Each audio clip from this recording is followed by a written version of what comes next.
swinging the bats and hitting, everybody's going, hey, geez, look at that club. It's alive again. Well, you can be assured they're trying, and we got a lot of good hitters on the team. It's just it's tough at times. And secondly, the bullpen, some of the guys down there seem to run out of gas towards the end of the series. Do you think this team needs a big-time all-star type closer to sort of solidify that back end? No, I don't think we need a big first of all, there's not that many of them. But secondly, we have got some pretty good guys out there that can close the game. Maybe some of them did run out of gas at the end. And I will say the Diamondback guys pitched tremendously. That really, if you were going to look over the last 5 games, we didn't hit. But one of the things is their bullpen shut us down completely. We didn't score runs against them at all. And some of them are really good, and they pitched us very well. Some of our guys still threw the ball very well, but there were a couple that did not. I don't know if it was tired or pressure or whatever the case was, but that was an area that they beat us on in the series. Okay, Dave Murphy, then Howard. If you look at the 4 guys last year that really got rode hard in the playoffs, Wheeler, Nola, Alvarado, Dominguez, all 4 of them, you could argue, were took a little bit of a step back this year. The relievers both were on the injured list. Nola, obviously, his numbers, the home run spiked a little bit. Wheeler, had some spots. Do you think the workload last year in the long postseason kind of impacted and carried over into this year? And is there anything you can kind of adjust your plans to account for that this year? Well, I'm not sure if it did, but I'd have to say I don't think it had that big of an impact myself. And really, Wheeler had a pretty darn good year. I mean, he was really good. Nola still didn't miss a start. He wasn't, and then when we made some mechanical adjustments, he was fine. Alvarado's had some issues with his arms time and time again, and Sir Anthony's been inconsistent. So I don't, at times in his career.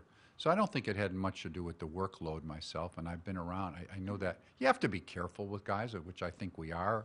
The whole second half of the season, I mean, we went out and made a trade at the deadline, and not only were we looking to try to get some help starting-wise, but the other thing it gave us the time was to give our pitchers an extra day of rest. They weren't going out there, our starters, on every 5 days. So I think there's different ways you address that, but I would not say that their seasons were dependent upon them pitching a lot of innings the year before. And I mean, frankly, I've had clubs, and that's why I go 4 years in a row to the playoffs with the same starters, and didn't really affect them. Sir Anthony, I mean, he was a huge difference between you guys last year and you guys this year. I mean, he probably struck out batters in half his plate appearances last year. Do you think he can get back to that point? How do you get him back to that point? And what's your overall kind of take on the back of your bullpen? Well, yes, I do think we can. He's got great stuff. You still see that. That's part of it. He was very inconsistent this year. He was hurt some, at various times. So, but I do think we can get him back and be a quality back-end type pitcher that we can depend upon.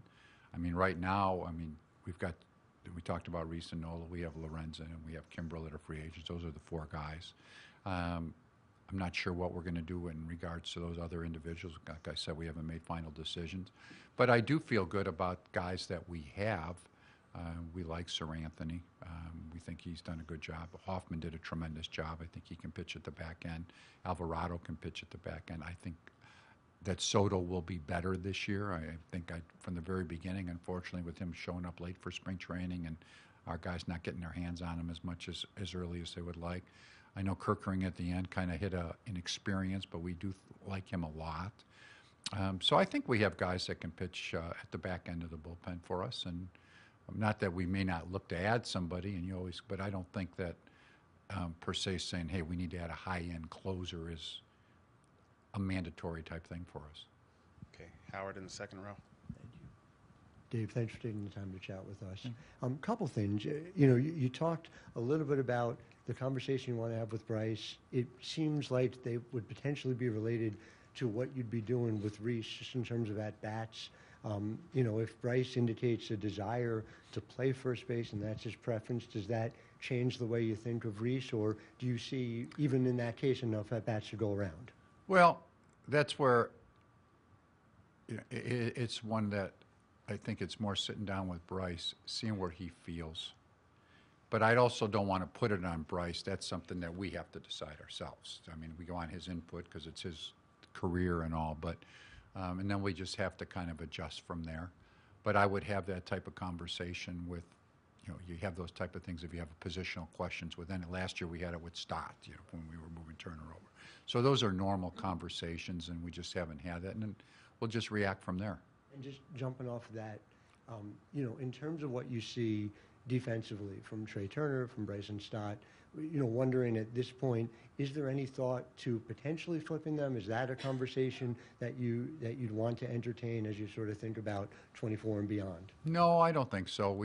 Stott's made a really good adjustment to second base. He feels great there, and I think he is a Gold Glove candidate, and he may not win it, but he is deserving of it, and I'm sure he will continue to be that way. I think Trey Turner will be better defensively for us next year. He made more errors than he normally does. Of course, he makes some really good plays, too. But again, I think when you have a situation new to the organization, having a chance to work with Bobby Dickerson from the very beginning of spring training, and not just your first time, he wasn't in spring training because of the WBC the whole time last year. I think he'll be a more consistent defensive player than he was this year. And then just last one on philosophy. There's obviously been a lot of conversation around it. You can also look at beyond Arizona. You could look at the Texas Rangers, who led the American League in home runs and were 14th in stolen bases and had, certainly more of a power over speed-based philosophy. Astros in 2022 had much the same. The rules changed somewhat. I'm wondering if you think there's any change in terms of what a winning baseball team needs to be constituted as here in 2024 and beyond. Well, it's, again, a very good question, but I think that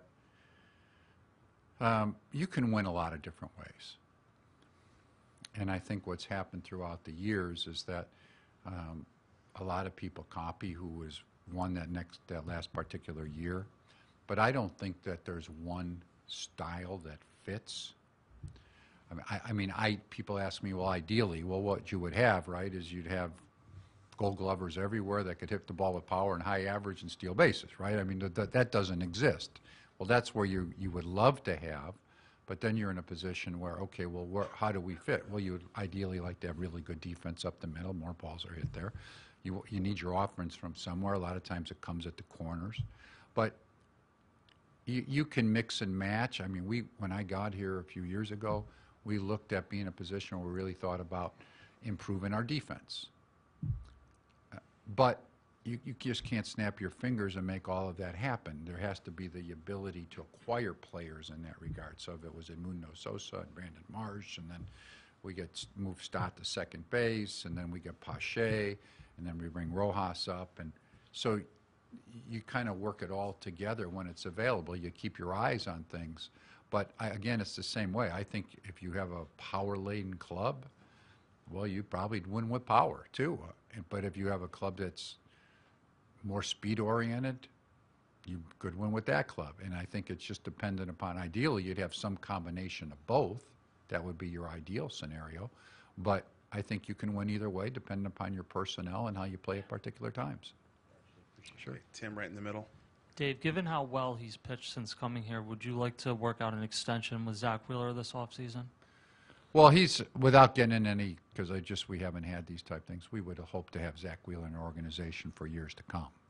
He's been tremendous since he's been here, and we look at him as a real stalwart of our organization. So we would hope that he'd be here for a long time.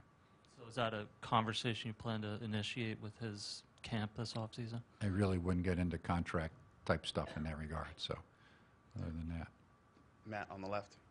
Do you go into this offseason viewing Brandon Marsh as an everyday player in 2024 as you try to figure out where the pieces fit? I think so. We think he's going to hit left-hand pitching. I know he didn't do it as well this season as we had thought he would. At the end of the year, I think he continued to make strides.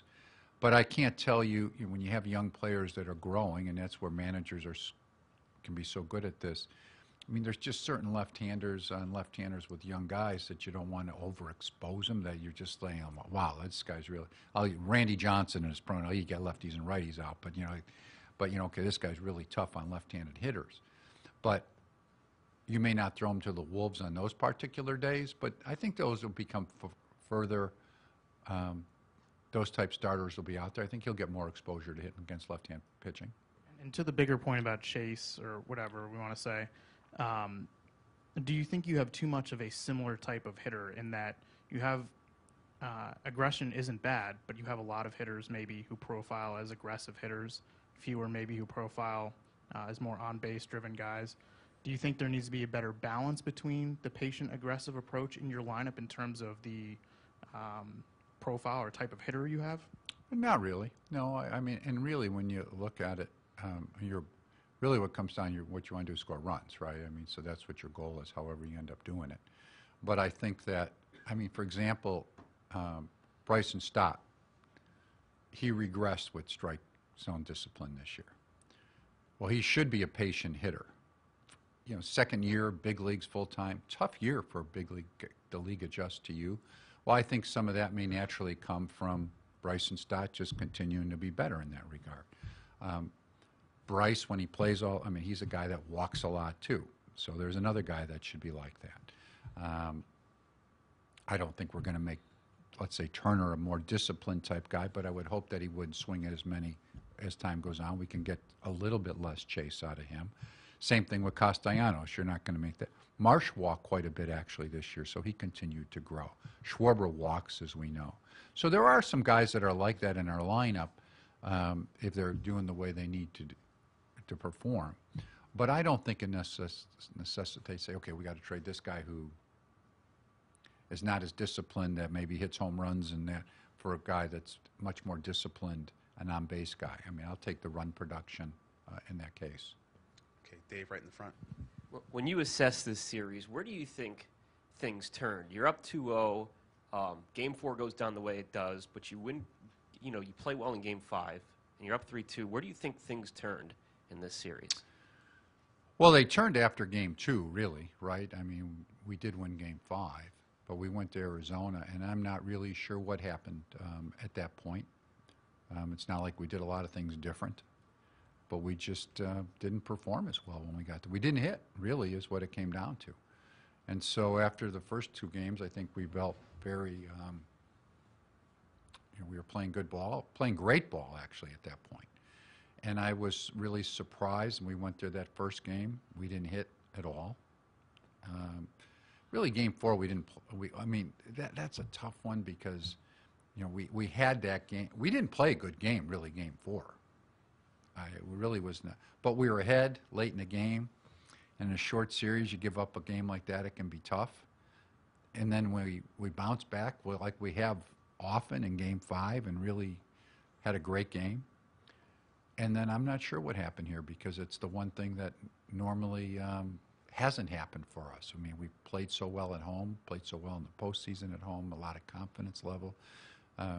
I will say that, and I'm not sure that I don't know, but I will say that, especially when you lose Game 6 at home, the pressure is normally on the home team for Game 7. And some guys look like that they might have been feeling the pressure. I'm not sure if they were or they were not. We didn't have really good at-bats in Game 7, and I'm not really sure why their bullpen continually shut us down all the time. I wish if we had those answers, you would have adjusted with it. But it really was, it was a different series once we went to Arizona. They beat us 4 out of 5, which I would not have thought that they would. And again, I tip my cap to them. They played very well. Okay, Todd on the left. It sounds, based off everything you said, this sounds like it, but I just want to be clear. So as you envision what's going to happen this offseason, you address the Nola / his replacement situation. You figure out what you're going to do with Bryce. You maybe make a tweak to the bullpen or the bench, and then you go into spring training with essentially the same team or very similar team as the one you had this past season, believing that it's a World Series contender. Well, that simplifies it. I'm not sure that it's that simplistic because you just never know what's going to happen. But I think if we do those things, we go into being a World Series contender. Yes, I think we got a really good club. I think we have better than a 90-win club, myself. I think we do need to address, which we've talked about, and Rob Thompson, I know is aware, is that, and we will do this, how to get out of the gates quicker than what we have. We have 2 years in a row, we have got out, we've dug ourselves holes that all of a sudden after 50 games or so, we play at a 100-win pace. Well, it'd be nice to start doing that from day one, coming out of spring training. And last year there were a lot of reasons behind that when you look back at it. And I've thought about, well, okay, why do we start so slowly? Well, and I'm an advocate of the WBC, but we were really affected by players being gone from the WBC. We had 15 guys gone at one time. But secondly, some of our real core players were there. Ranger got hurt early in the season. Walker wasn't quite ready, and that was preparing for the WBC. Walker wasn't quite ready because he was preparing for he was with the team. Reese gets hurt. Bryce is out. So there's a lot of things that contribute to it. I really thought with the new rules, not having JT in spring training really did hurt us early. We struggled with, at times, as I know other clubs did, changes with the pitch clock, some new people. I think that could have been different. So for us, it's a matter now of figuring out how do we get out of the gates more quickly. And if we do that, I think that solves a lot of issues itself, because all of a sudden, rather than dealing from 7 games under 500, 50 games into the season, you could be a club that's playing at that 100-win pace. And then, yeah, I think we have a very talented club. I mean, this is a good team. There's a lot of star players on this team. And when I say that, not only star players, there's good supporting players, too. I mean, the young players coming up, Stott's good, Bohm's good, Marsh is good. I think Rojas is going to be good. Sanchez has helped us. Kirkring is going to be a good player for us. And we have a good core of players. So this is a good team. And I mean, I know anytime you get beat, it's like, oh, and hey, it's a downer. I mean, it's like I'm not sitting here being all pumped up and all that, but when you start looking through the haze, we have a good team. And it's not like our guys are still not in their prime. It's not like other guys are getting better. I think we, again, have to address a starting pitching situation there. But we do that. I'm in a position where I think, hey, this club, we can play. We're good. Okay, are you done? Okay, just a couple more. Destiny out here on the right. Dave, I believe the organization has given up 7 comp picks in the last 6 years, along with a bunch of international bonus pool money, and you guys are in the luxury tax, so you have to deal Sure. with those consequences again this year. I'm wondering if those penalties will kind of guide your approach in free agency. Well, they're not ideal to give up those. I never really have wanted to do that. I think when we looked at it, we gave up the last 2 years for guys who have been all-star type players. And I tip my cap to Brian Barber and Preston Madden when he gets those players. They've done a great job at getting us talent in the organization, and Jorge Hollandia in Latin America with Sal and the rest of their group. They've done a great job. So we've been able to, I think, overcome some of that. But that's not ideal. Now, again, you sit down anytime you're making a decision and say, okay, well, what do we think it's worth it for us to do it? But it comes into consideration. Sure it does. I don't like giving up draft choices at all, and prefer that we did not do that. You guys are pretty steadfast in your interest in retaining Nola in spring training. I'm wondering if there's anything you saw in the regular season from him that kind of makes you more open to alternatives outside of him. Well, he's I'd say our priority to try to sign. So no, I mean, I think it's a situation, but unfortunately, and I don't mean this as a negative or positive, it's just a reality. We didn't sign him in spring training. We would have liked to have done that. We didn't get it done. So I can't tell you that I feel 100% confident we're going to get it done, but we would like to sign him, and we'll be aggressive in trying to make that happen. But if not, I mean, that's what, hey, I respect the player's ability to test free agency and get whatever dollars they possibly can that meets their needs. And it's a situation where if that happens, I'd be sad, but we'd have to go ahead, and he wouldn't be the first guy that I've ever lost in free agency, but you still have to plow forward. You still have to go ahead and try to get somebody to try to help you. But again, our goal is to try to keep him and have him with us. Do you feel good about having the budget to keep him? Did you talk to John Middleton about what the payroll could look like? Could it go up? Could it go down? Well, I've talked preliminarily with John. Again, when you get to the the season over, we always have a further conversation. We haven't had that, but I would be surprised if we don't have the finances to support what we need to do. Okay, last two, Alex and then Dave Murphy. You mentioned the WBC as a reason that you guys might have started slow out the gate, but I think last season you also started slow out the gate. So are there any other reasons that might be any other things that might be contributing to the slow starts over the past two seasons? Yeah, well, I didn't just say the WBC. I said that is one of the well, the 2 different years completely. So I wouldn't even associate the 2 of them together. I think that, you know, the year before we really scuffled coming out of the gate. We didn't play as good a baseball. I mean, we didn't play as well this year, but those were some of the factors, I think. And again, I'm an advocate of WBC. I understand it. But I think there were some effects for us, just the way it kind of played out. And how do you go about rectifying that, like fixing that, moving forward? Well, I mean, we are going to have conversations. I mean, I got nothing to WBC. I'm all for, and again, in 4 years, we'll deal with that when it comes again. But there is not that this year, and I hope that through conversations, I mean, we made notes of in the beginning that we're going to have a conversation at some point this wintertime about things we need to do to get better coming out of the gate and things we need to emphasize. And Rob Thompson and his staff will be on top of that, and we'll have some input into that too. But that's something we've already planned on doing. Okay, Dave, last one. You have a bunch of young center fielders who could all potentially be with an organization for, you know, a decade plus. Brandon Marsh, Rojas, blanking on his name. Justin Crawford. And then if you count Pash. Are you open? Would you consider, you know, given kind of the numbers reality, kind of dealing from that deck in search of pitching or filling some of your needs that way? I mean, we all know what the free agent pitching market is like. Would you consider the trade market and dealing from that position? You know, we're not looking to trade any of those players because we like them all. And we think they're all going to be good players. And, of course, a guy like Crawford's a little bit further down the line than the others. But that's why I said when we talk about uncertainty, you just never know what's going to happen. We haven't had any conversations with clubs, 0.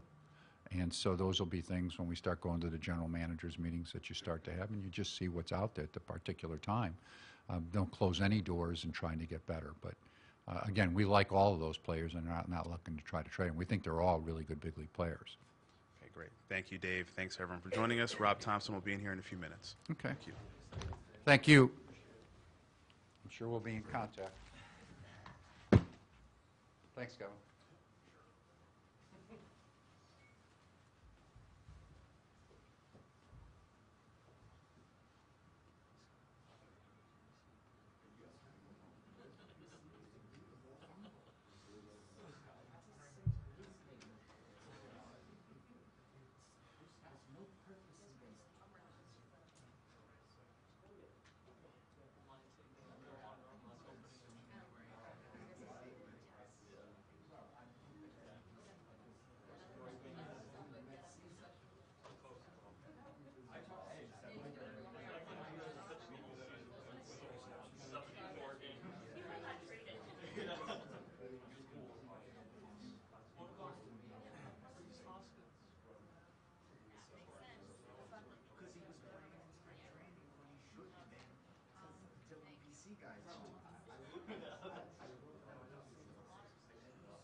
this mine or Dave's?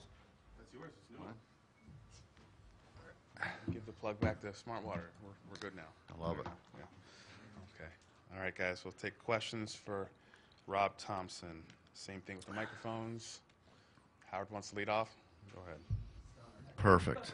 Perfect. I got to go on the air soon. Come on now. Yeah, I do work. All right, and I'm delicate about it too.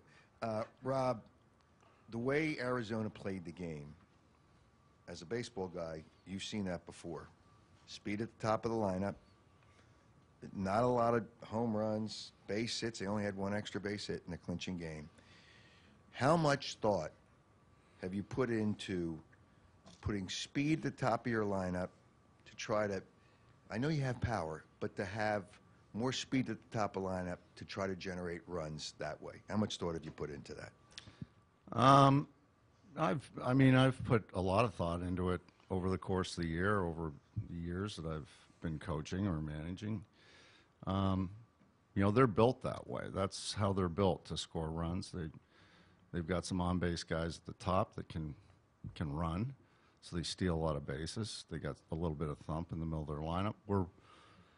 We're built a little bit differently in that we've got more of a power-laden lineup, but we do have some speed. But we've got a lot of power hitters that we can sprinkle throughout the lineup. So I know you've addressed Kyle Schwarber at the top of the lineup all season long.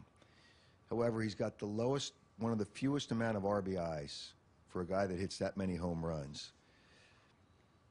Why is it not better to move him down a little bit and then put speed up there to get guys running around and create kind of havoc with your offense? Well, and that could happen. We'll have a lot of conversations before the season starts next year. So that's not out of the question. It's just when we ended up putting him back in the leadoff spot, we started to score runs and we started to win games. So we kept it there. But that doesn't mean that when we start the season next year that we necessarily have that lineup the same way. So you're more open to it? Oh, sure. Okay, go to Todd next. Rob, have you talked to Taiwan yet? I haven't. I heard about it. I mean, the one of the tweets that he liked, it was super. I mean, you read it? You read the tweet? Yeah, sure. Super critical of you. Wondering what your thought is of that, and how badly is that relationship fractured, if you think it is? Oh, not at all. Not one bit. People get emotional. He's a competitive guy. I love Taiwan. I really do. This guy gave us 15 wins. Every time he goes out to the mound, he competes until we take him out, and then he never wants to come out. I don't want a guy like that. So that type of thing doesn't bother me. I'll call him at some point, but I love him. I love his demeanor. I love his toughness. I'm sure everything will be fine. And your thoughts on the coaching changes? Sounds like. Yeah, we just want to tweak some of the responsibilities, get a new voices. But those two guys, Lenny's been here a long time, and he did a tremendous job. Cammy's been here 2 years, did a tremendous job. I'm sure they're going to find jobs someplace else. Okay, Matt on the left. Would you like another year or two added onto your deal? You have 1 year left in your contract. Is that something you want to pursue? Do you want a bigger commitment from the club, not to be a lame duck manager? Again, that doesn't really bother me. My whole career, I've never worried about my contract. I've never worried about the length of my contract. I've never worried about getting fired. It just doesn't enter my, because I can't control it. I just can't. So I leave it alone. I put my head down and do my work, and whatever happens, happens. And now looking back on it, seeing some of the adjustments that the Diamondbacks made after Game 2, pitching-wise, do you regret, or do you feel like you guys didn't make the appropriate adjustments on your own end? Yeah, I think we got into the chase mode a little bit, and clubs get into that. At times they go through streaks where they're chasing more than they should, and I think the Diamondbacks did a good job doing that to us. I mean, game 3, we didn't hit, and we chased a little bit. Game 4, we just didn't really play a very good game and got beat at the end. Game 5, we played well, and then all of a sudden, 6 and 7, we started chasing again. We couldn't score any runs. So, those are things that we need to improve on, especially our chase rate, and especially making those whatever time frame you're going into a slump or you're chasing, make those, because everybody does, just kind of close the gap there a little bit. Okay, Tim in the middle. Rob, what was your evaluation of Bryce Harper at first base, and do you think it's more or less stress on him defensively playing first as opposed to the outfield? I thought he was great. I was pleasantly surprised by how he played, and I don't know whether it takes its toll more playing first base or in the outfield, because at first base you're moving all the time, and you're turning, you're diving, you're doing a lot of things, and you're running to first base as hard as you can, 10, 11 times a game. So, it looks like it's a lot easier to play first base, but sometimes it's not.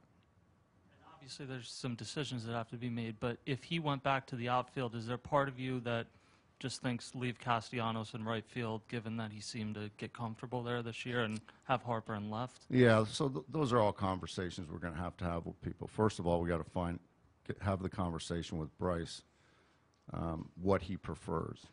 Obviously, we will make the final decision on where he's going to play next year, because a lot of different things will come into play depending on where he plays. So we'll have that conversation, and then if he happens to go back to the outfield, then we'll have to have another conversation where everybody goes. Okay, Matt in the back. Hi, Rob.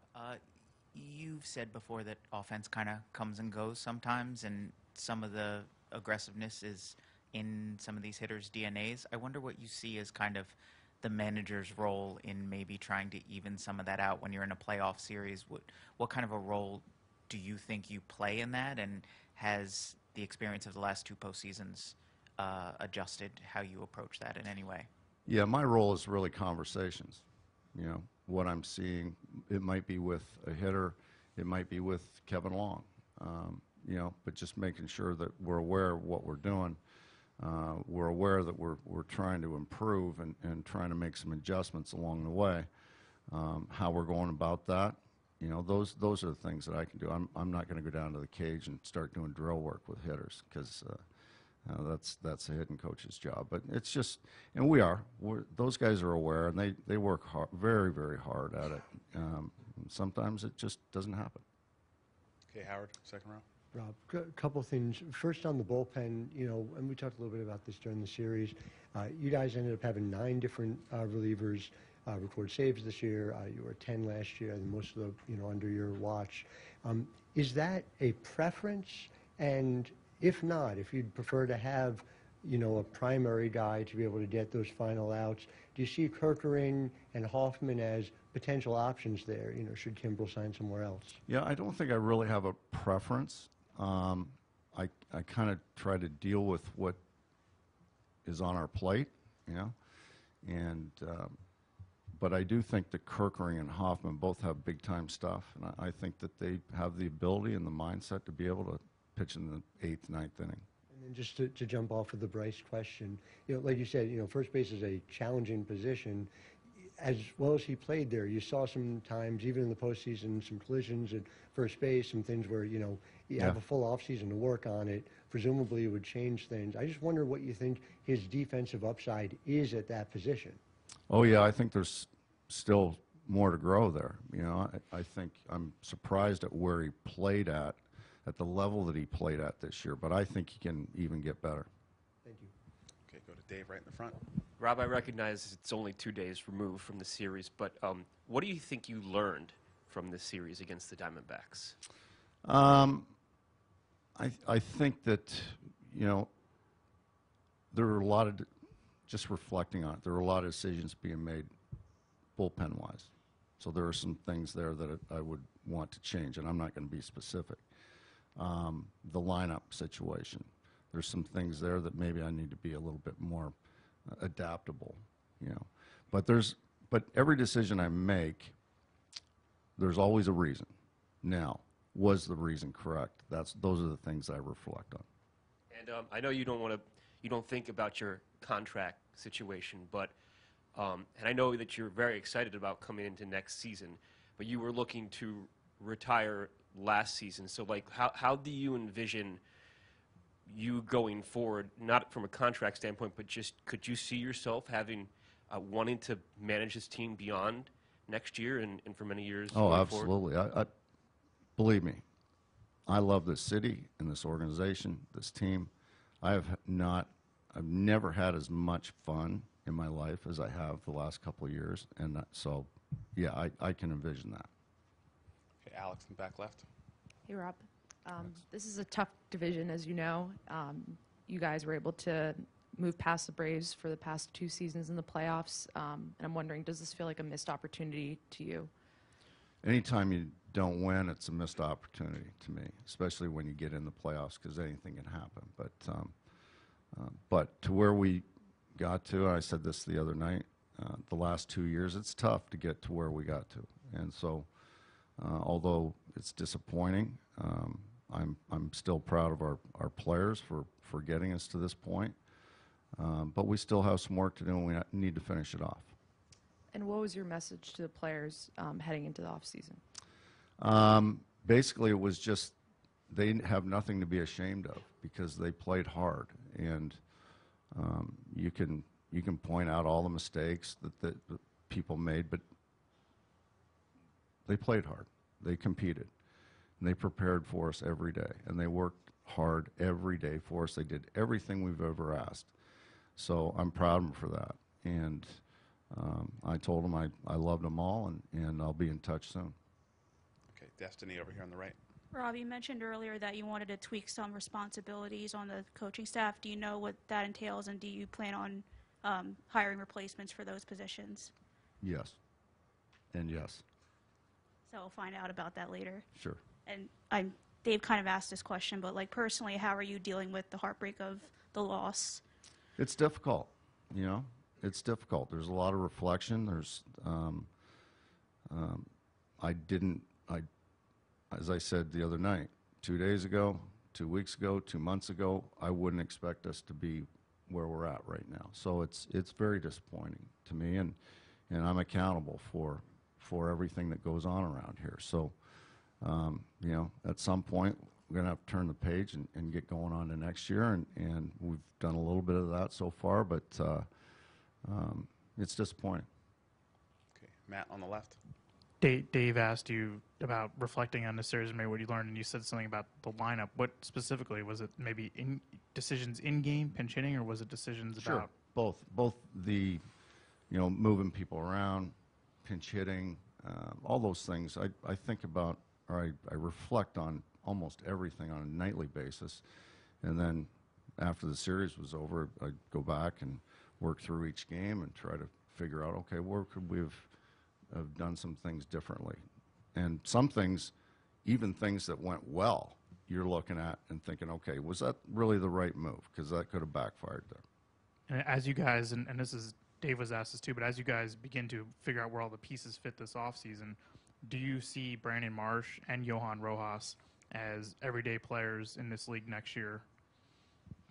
I think there's a chance. Yeah, I think, you know, Brandon's got a better chance than Johan. But you know, depending on what Rojas does during the off season and how he comes into spring training, how he plays during spring training, you know, I can see both of them. Sure. Okay, Mike on the right. Rob, Howard, have a great night. Have a great day.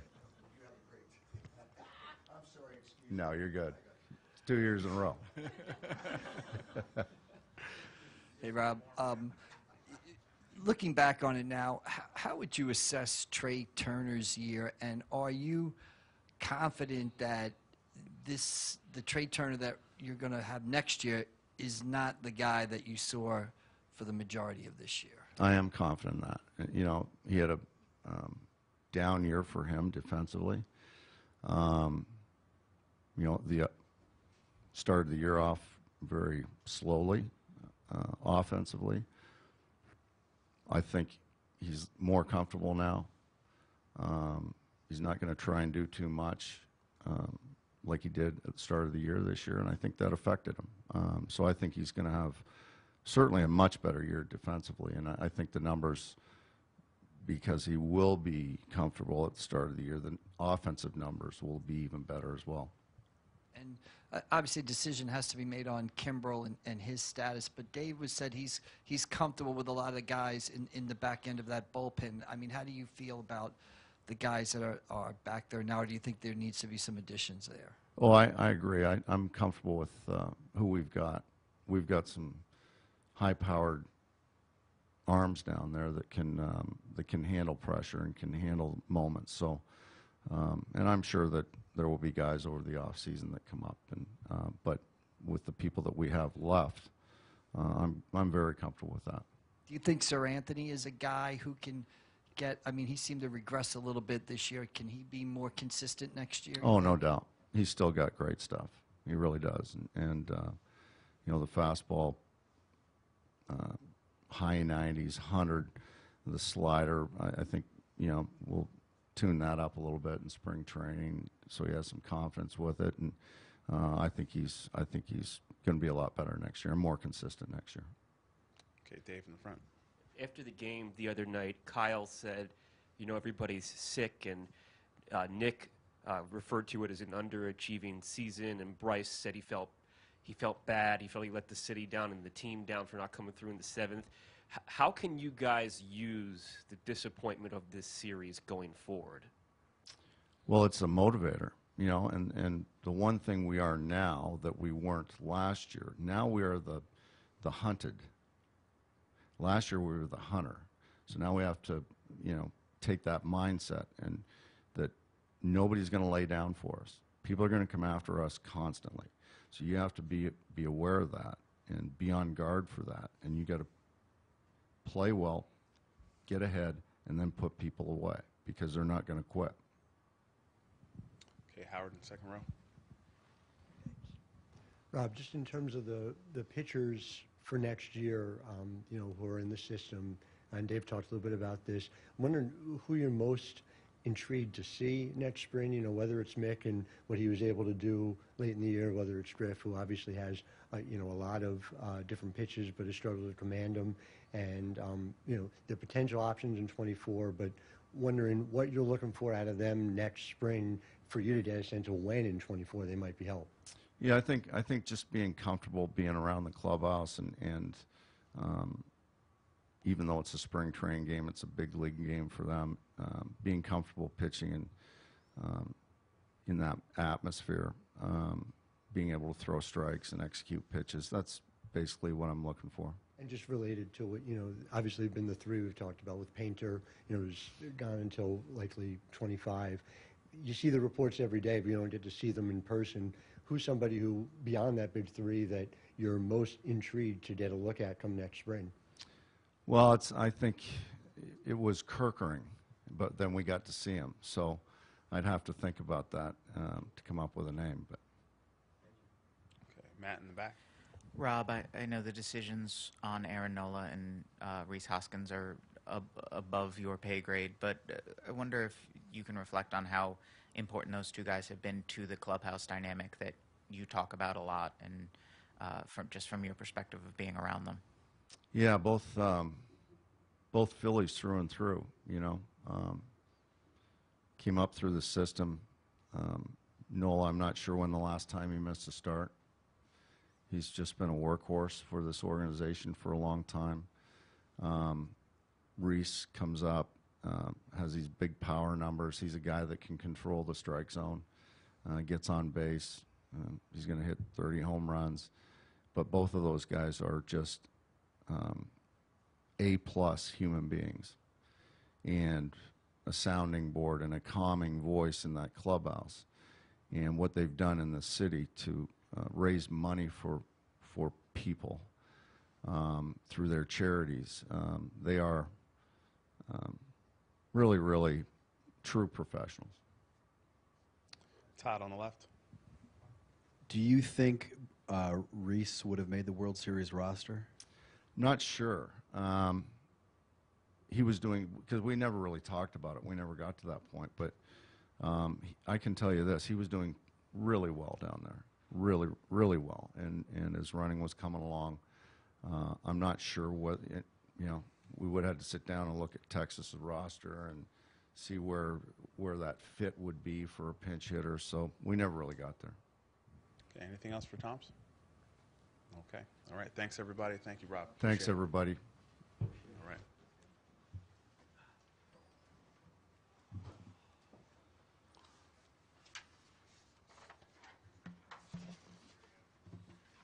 You got it, Dave. Thanks.